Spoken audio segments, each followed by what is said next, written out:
Greetings, ladies and gents, and welcome to today's edition of Tales from Outer Space, where I take stories from across the internet and read them for your entertainment. This particular story is called In Memoriam, written by IcarusSunburn.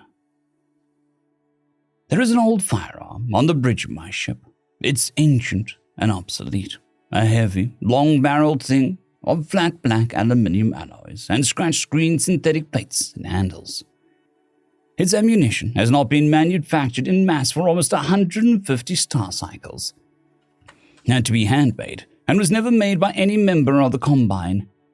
It used to be grainy explosive propellant to launch various types of slugs of metal or ceramic at extreme speeds. The noise it made when it unleashed its 3-round burst deafened the crew for long minutes afterwards and left our ears dulled for hours. Its recoil is the stuff of legend, and our gunnery officer at the time compared it to a very small form of automatic artillery, after bruising himself and his pride badly when he attempted to fire it. The handles were never made to fit my hands, the stock not set for my shoulders. Its weight is unwieldy for me, even in low gravity. Yet I've seen that weapon mow down a pirate boarding crew, while its owner bared her teeth in a strange combination of savagery and amusement, whipping it from target to target with all the ease of a child swinging a hollow reed. I've seen the sparkling cloud of unburned propellant oxidizing in the ship's atmosphere in a wake of its terrible stuttering roar. I've seen the holes it has left in soldiers and pirates and thugs and would-be assassins. Small holes the size of a finger where it entered them, and holes as big as a Duric fist as it left, carrying pulverized muscle and bone and organs with it. I have heard the cries of terror from many different throats in many different languages when this terrible antique bore down upon them, with its owner's predatory stare behind it. Cries cut short with 3 angry barks that I felt in my bones. There was no mercy with this weapon, no beam to cut away the last second, leaving only a scorched burn, no stunning kinetic wave dialed to merely knock the victim against the bulkhead and pacify. No settings to turn down, no mercy to be found within its aluminium, steel, and plastic form. No way to make it anything less than the terrible tool of destruction that it was designed to be. Its form was shaped into a silent threat, its barrel a yawning void that mirrored the darkness of death itself. It is an old, illegal weapon. Should any Combine official see it, they would almost immediately confiscate it and search my ship for the owner. They would never find them, however. They're long dead. Merely a name on a ship's register and on a small platinum plaque in the engineer's compartment next to a small hammock of once brightly colored cloth. I keep the weapon locked away, safe in a compartment I built behind the bulkhead, with bricks of its ammunition stacked safely in a vacuum, each one waiting patiently to be directed at a life that its wielder no longer deems necessary. I've thought many times about simply disposing of the weapon, jettison it into space and move on. Why take the risk? I cannot, however. I merely sigh and heft its weight in my arms again, my eyes tracing each scratch and scar on its surface, each of those marks bringing back memories of not only conflict, but of a certain creature, a person, a friend. Ricey do not often form attachments that span beyond death. But this rare member of my crew will be in my prayer song for the rest of my life. My children have heard her deeds, have watched my baubles hang in grief when I remember that she will no longer be sitting on the ramp of my ship, that horrible weapon sitting in her lap, with something insulting to say about whatever planet or berth we'd found ourselves in. My children. I wished that she could have met them, could have shown them that the stories we hear on the news, that the whispers and rumors and outright lies are not always to be believed. It sounds strange, with how I've described her in here, that I would want her on the same planet as my family. But I have only spoken about her in the context of the weapon. There was far more to the owner of that death machine than cruelty and rampant gleeful mayhem. There were jokes and small moments of joy that I will treasure. There was concern in those green eyes, with their impossibly dark and round pupils when I was wounded.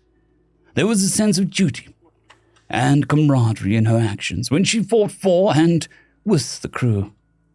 There were memories of intense fascination she found with being a zero-G, cavorting and somersaulting through the air in ways her body was never meant to, especially with her augments to prevent her body from literally withering after prolonged exposure to it. No. There was far more than death and destruction, and that savage grin that so many unfortunates had burned into their mind moments before their brutal death. Enough memories of a lifetime spent ferrying the lifeblood of the Combine between the worlds and stations and outposts. Not my lifetime, but her brief flash of existence, like the twinkle of a distant star. The human I counted amongst my crew and my friends. Jessie. I owed my life to the human many times over. I owe her still, in the deepest parts of my will. She chose to disregard that debt, spat at the concept, mocked and ridiculed me for it.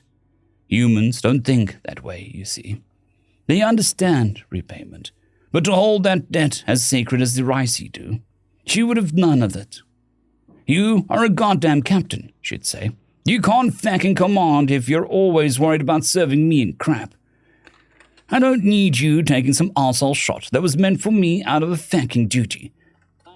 Because I hate your fecking exo and the rest of this mustachioed fecks on the ship won't listen to me. Shut the feck up, command the fecking ship, and knock it the feck off, sir. Foul-mouthed, often ill-tempered, aggressive to a fault, easily angered. She was all of these, but she could be kind, friendly, and when she was at ease, swinging in her hammock with one leg hanging out, strange human music wailing around the engineering berth, she exuded an almost peaceful air about her. Those were rare moments. Ricey valued their peaceful moments, the silence in which to clear our minds. The humans I've met before, I knew Jessie, during her time on board and after her death, all seemed to value them as well. But they all thrive in danger. They adapt. They overcome. It's etched into them, like the names of my children into the touchstone of my home's doorway. It serves them well. It served her well. Safe to say, the end of the story is already known. Jessie has been dead for 50 years. This very hour. I have a notification pop up every year on my computers to mark the occasion of her death. Irony. A very human concept claimed her in the end. Not in the form of a bullet or a blade or a tooth or a claw or venom. No creature's wrath ended her time in this universe, which she would have preferred. Her fading body was the culprit.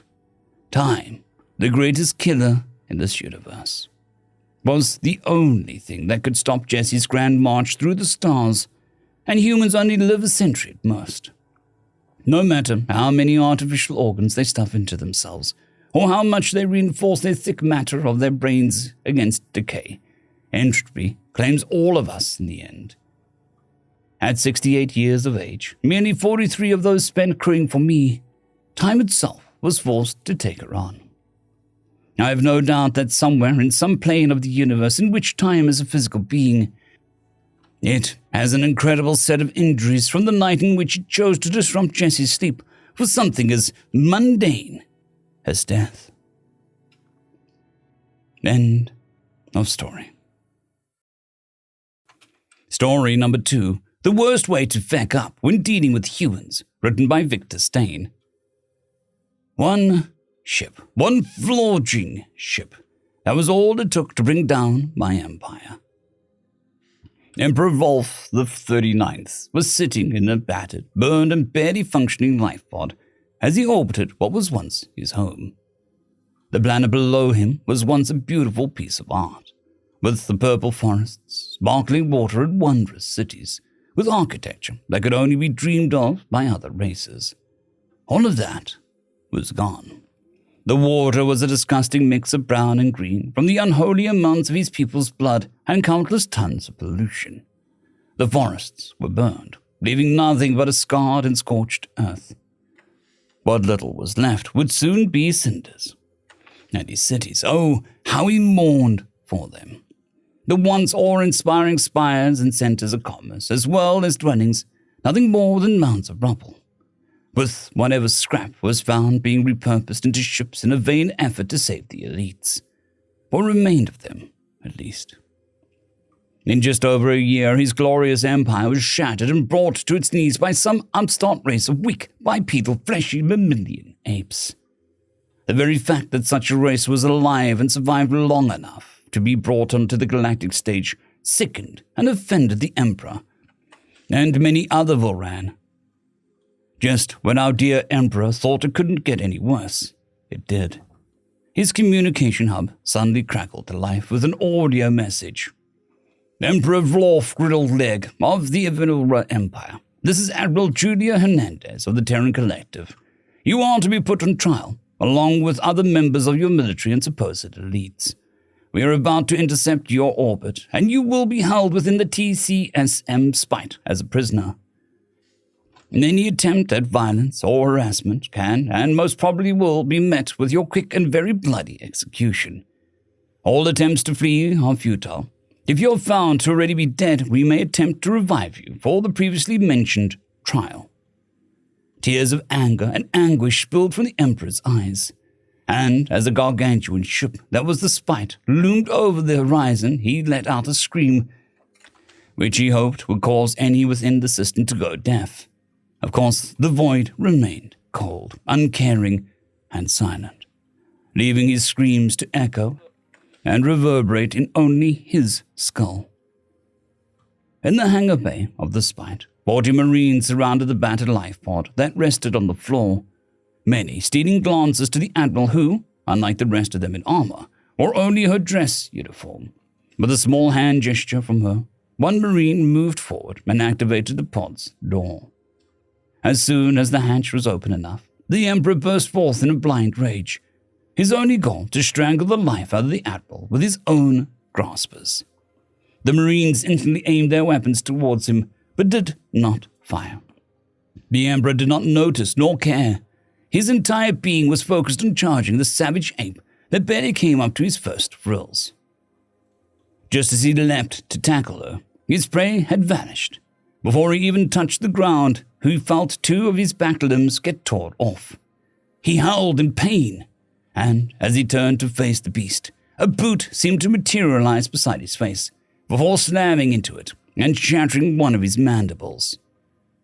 He crumpled to the floor, shrieking in rage and pain.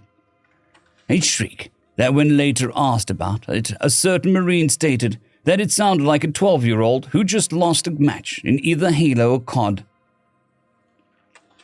You savage, primitive, inbred apes! How dare you do this to me? How many worlds have you burned? How many beings killed? You should have never left the hellhole that is your planet! Why couldn't you bomb yourselves into oblivion? The Alliance should have purged you from existence! Ah! His ranting was cut short by the crushing of another of his limbs. The tiny female bent down close, so close their faces nearly touched. And when he looked into her eyes, he felt true fear. The room was silent, and though her words were barely a whisper, they could be heard by all in attendance. You want to know my opinion? Not enough. Then compared to you, barely anything. I hope that the pencil pushers would stay on their asses and allow us to march right on, burning every one of your worlds, cracking them open so they could be used for something constructive. We shouldn't have taken prisoners, and we most certainly should never stop killing you bugs until you're completely exterminated.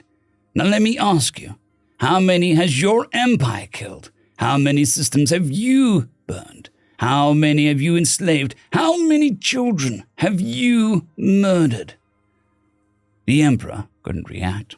He was reduced to a cowering mass of chitin, his eyes locked with the humans as waves of emotions radiated from them. She rose from her bent position and barked orders for the Emperor to be restrained and thrown into the brig with the others. Hours later, in her private quarters, Admiral Julia Hernandez sat at her desk with an empty bottle of liquor. Next to it was a strange medal, depicting one of the Furies, with a banner below it reading, Tisiphone. She held a small photograph of her little brother. He was hugging in front of the Voltaire before he boarded. Tears ran down her face. They'll never hurt anyone again. I got the bad guys, just like I said I would. You don't have to be afraid of any more, Alex. A terminal at Terran High Command received a message to High Command from TCSN Spite Admiral Hernandez, Fury, Tesiphone class. Operation Final Destination successful. Objectives contained. Subject well done. The Volra Empire ceased to exist 3 days after Final Destination, all territory falling under Terran collective authority, though a good portion would be gifted to the Galactic Alliance. Each and every slave was freed as well as instantly granted collective citizenship and rights. Then, after heavy terraforming and rebuilding, were given back their cradle worlds when possible. A week after the Empire was annihilated, Rolf Gerdlich the 39th, many of the Volran elites and high-ranking military officials were put on trial. All were found guilty. Their crimes cited included xenocide, enslavement of other sapiens, abuse of cubs, hatchlings, children of sapiens, illegal slave trade, kidnapping, inhumane experimentation, and so on. But there was one charge limited to the Emperor and a Volran general: the mass murder of 900 civilians, 600 of which were human children, and the destruction of a French ship Voltaire, which was primarily used for education purposes. 5 days later, Rolf and the general who came up with the idea to destroy the Voltaire were beheaded. The event was not broadcast, but was recorded. Only images of the late Rolf's head were allowed to be published. This was the first time in nearly 900 years that France authorized the use of capital punishment and use of the guillotine. All others were also executed, but done in more standardized ways, like injections. Rumor is that while not broadcasted, the video of the executions was sent to members of the Alliance and was shown to any Volran that attempted to reinstate their empire. When asked how these high-ranking captives were treated when in collective custody, humans and any other race within the collective will answer with some form of confidential or classified. End of story. I would just like to thank the T5 supporters: Bushmaster 117, Casper Arnholtz, Draxzoon WRE, Elijah Silvercross, Gray, John Carrington, and Severin Cerberus. Thank you very much.